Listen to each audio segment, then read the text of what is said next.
नमस्कार. Polycystic ovary syndrome किंवा ज्याला आपण PCOS म्हणतो, ही आजकाल खूप सामान्य झालेली समस्या आहे. पण यातली सगळ्यात चांगली गोष्ट काय आहे माहितीये? ती म्हणजे आपल्या आहारात, व्यायामात आणि रोजच्या जगण्यात काही सोपे बदल केले ना, तर यावर नियंत्रण मिळवणं अगदी शक्य आहे. तर आज आपण तज्ज्ञांच्या सल्ल्यानुसार हे बदल नेमके कसे करायचे हेच सविस्तरपणे पाहणार आहोत. तर मग थेट मुद्द्यावर येऊया. PCOSला नियंत्रणात आणायचं असेल तर असे कोणते 3 सर्वात महत्त्वाचे बदल आहेत जे करायलाच हवेत? आज आपण याच प्रश्नाचं उत्तर शोधणार आहोत. सगळ्यात आधी ना, एक गोष्ट समजून घेणं खूप महत्त्वाचं आहे. PCOS म्हणजे फक्त एक आजार नाहीये. तो खरं तर आपल्या शरीराने आपल्याला दिलेला एक सिग्नल आहे, एक इशारा आहे.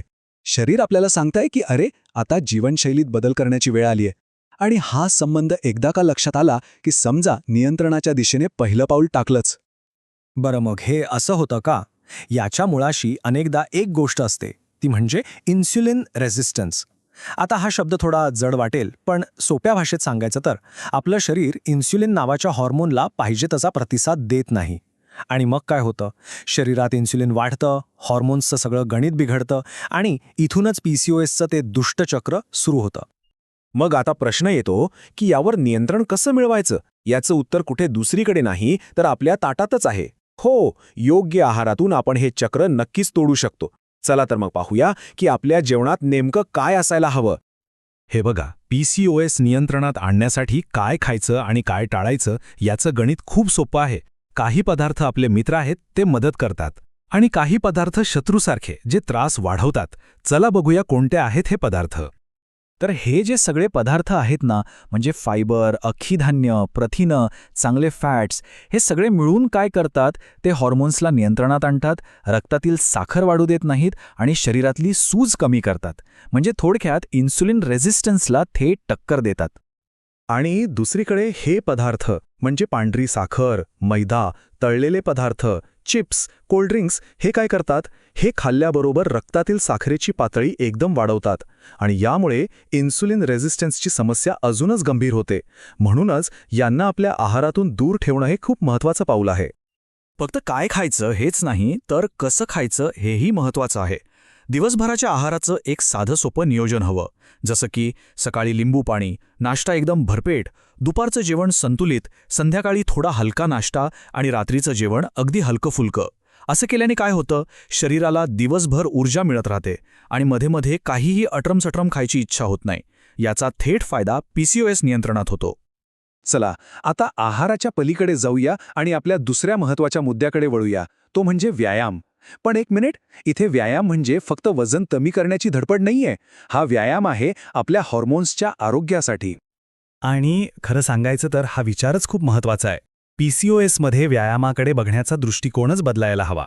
आपलं ध्येय फक्त वजन कमी करणं नाही, तर शरीराच्या आत जे हार्मोन्सचं संतुलन बिघडलंय ना, त्याला दुरुस्त करणं आहे. हा खरा उद्देश आहे. तर मग सुरुवात कुठून करायची? एका अगदी सोप्या आणि तितक्याच प्रभावी व्यायामापासून, सूर्यनमस्कार. रोज फक्त 12 ते 24 सूर्यनमस्कार घातले तरी खूप झालं. याने फक्त शरीरातलं रक्ताभिसरण सुधारत नाही, तर मनाला एक वेगळीच शांतता मिळते. दुसरी गोष्ट, रोज फक्त 30 ते 45 मिनिटं, फक्त 30-45 मिनिटं वेगाने चाला. याचा थेट आणि इतका सकारात्मक परिणाम होतो की मासिक पाळी नियमित व्हायला मदत होते. पण या सगळ्यात एक गोष्ट सर्वात महत्त्वाची आहे आणि ती म्हणजे सातत्य, म्हणजे कन्सिस्टन्सी. कोणताही बदल एका रात्रीत दिसत नाही, नाही का? त्यामुळे चांगले परिणाम जर अनुभवायचे असतील तर किमान 40 दिवस तरी हा दिनक्रम न चुकता पाळायलाच हवा. आणि हो, यासोबतच काही खास योगासनं आहेत जी PCOSच्या त्रासावर अक्षरशः रामबाण उपाय ठरू शकतात. जसं की मलासन, हे तर PCOSसाठी सर्वोत्तम मानलं जातं. त्याचबरोबर भुजंगासन, कपालभाती आणि अनुलोम विलोम ही आसनं हार्मोनचं संतुलन साधायला आणि मन शांत करायला खूप मदत करतात. तर आपण आहार बघितला, व्यायाम बघितला.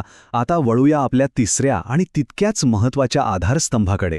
हा तो घटक आहे जो या सगळ्याला एकत्र बांधून ठेवतो, आणि तो म्हणजे आपल्या रोजच्या सवयी. हे बघा, रात्रीची 7 ते 8 तासांची शांत झोप, मनावरचा ताण कमी करणं, भरपूर पाणी पिणं आणि हो, विशेषतः रात्रीच्या वेळी मोबाईल किंवा TV स्क्रीनपासून दूर राहणं, ह्या गोष्टी खूप छोट्या वाटतात नाही का? पण या छोट्या सवयींचा आपल्या हार्मोन्सवर इतका मोठा आणि सकारात्मक परिणाम होतो ना, की PCOS नियंत्रणात या सवयी गेम चेंजर ठरू शकतात. बरं, आता एका महत्त्वाच्या विषयावर बोलूया, PCOS बद्दल ना. खूप गैरसमज आहेत आणि ते ऐकून अनेकांना भीती वाटते. चला आज तेच गैरसमज दूर करूया. सगळ्यात मोठे 2 गैरसमज. पहिला, PCOSमुळे गर्भधारणा होऊ शकत नाही आणि दुसरा, PCOS कधीच बरा होत नाही. हे दोन्हीही पूर्णपणे चुकीचे आहेत. सत्य हे आहे की PCOSला योग्य जीवनशैलीने नियंत्रणात आणता येतं आणि हो, गर्भधारणेसारखे सकारात्मक परिणामही पूर्णपणे शक्य आहेत. त्यामुळे घाबरून जाण्याचं काहीच कारण नाही. म्हणून एक गोष्ट नेहमी लक्षात ठेवायची, PCOS म्हणजे आयुष्यभराची शिक्षा नाही, अजिबात नाही. तो फक्त आपल्या शरीराने आपल्याला दिलेला एक वेकअप कॉल आहे, एक सिग्नल आहे की आता आपल्या जीवनशैलीत चांगले बदल करण्याची वेळ आली आहे.